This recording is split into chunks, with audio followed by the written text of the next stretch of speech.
next question is from a young priest with whom you have worked in different ways in the Institute.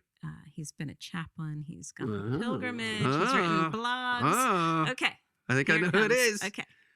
What's up, Christopher and Wendy? Congratulations on your 100th episode of the podcast, Ask Christopher West, hosted by Wendy West, starring Christopher West. I'm just so proud of you guys, and thank you so much for the incredible work you've done with this. It's been awesome. I've listened to just about every single one since the beginning, and it's been just such a joy listening to you guys just as a couple kind of do this venture together. So it's awesome. So here's my question for you. It's for both of you. You can both share. So the same saint, St. John Paul II, the same saint gave us both the Theology of the Body, and he was the great promoter of the Divine Mercy devotion from St. Faustina. In your opinion, why do you think it is that God has joined together these two incredible streams in this one guy's heart? Why did both Divine Mercy and TOB come into the world in many ways through St. John Paul II? I'd love to hear your thoughts.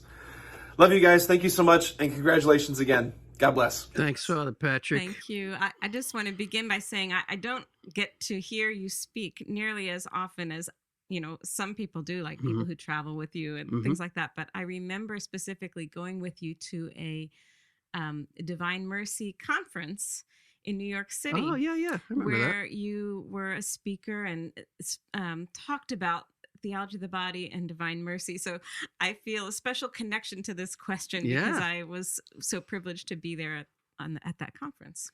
Yeah, that conference was an opportunity for me to kind of bring together thoughts I've had for many years. Why have these two great gifts to the church both come out of Poland? And although the Divine Mercy devotion did not originate with John Paul II, originated with St. Faustina, John Paul II was one of the main promoters of her work, and he canonized her, of course. She's Polish. And she's Polish, right. So the connection, I think, is pretty straightforward in as much as the Theology of the Body is holding out to us the fullness of what it means to be men and women created in the image and likeness of God. And there is a tremendous gap in our fallen condition between that fullness and where we actually are in our ability to live that out. And mercy fills in that gap. You and I can speak to all kinds of experiences over 25 years of marriage where we saw this vision right from the start. We wanted to live it. We were already studying it and teaching it when we got married. And man, it's been a crash course on our need for divine mercy in our marriages, where we have wanted to live that out, but just run up against our own broken, wounded humanity. And if mercy is not real, then there's no hope. It's really the Theology of the Body, the vision it holds out to us, if divine mercy is not real, it's this beautiful thing that we can never attain. Mercy reaches us where we are in our broken humanity and opens us to that grace that enables us step by step to grow into the men and women we're created to be. But again, without mercy, man, it's an ideal that we can never achieve, and that's pretty hopeless, desperate situation.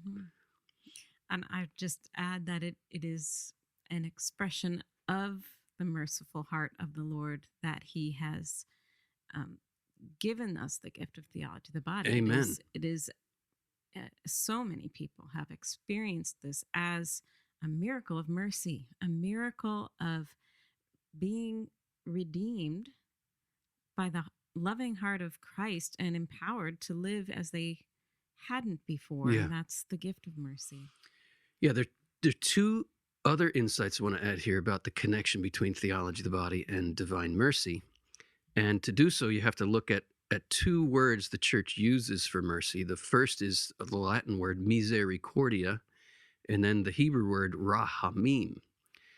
Misericordia means a heart that gives itself to those in misery, and that's a more masculine reality. We think of Christ on the cross, the flow of blood and water. To think of the divine mercy image that Christ is pulling his garment aside, and the flow of blood and waters coming from his heart, those rays of mercy. That's that gift of the bridegroom to the bride.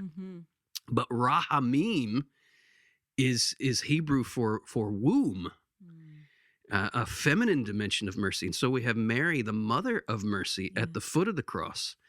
And those familiar with my work certainly know about the Unity Cross, where Mary is holding a chalice at the foot of the cross in this depiction and receiving the flow of blood and water. The chalice is this feminine image of receiving, and it can even be understood as a womb-like receiving. But the mother of mercy, Mary, what that idea is, rahamim, it means mercy always gives us the chance of being born anew, of being regenerated. And that's the gift of theology. The body itself is revealing to us the meaning of masculinity and femininity as a sign of the whole mystery of Christ's love for the church. And that culminates in the divine mercy revealed at the cross. So anyway, there's maybe a more theological answer to Father Patrick's question. Hey, thanks for watching. If you enjoyed this video, give it a like. If you want to share it with people who need to hear this message, please do that, and consider subscribing to the channel.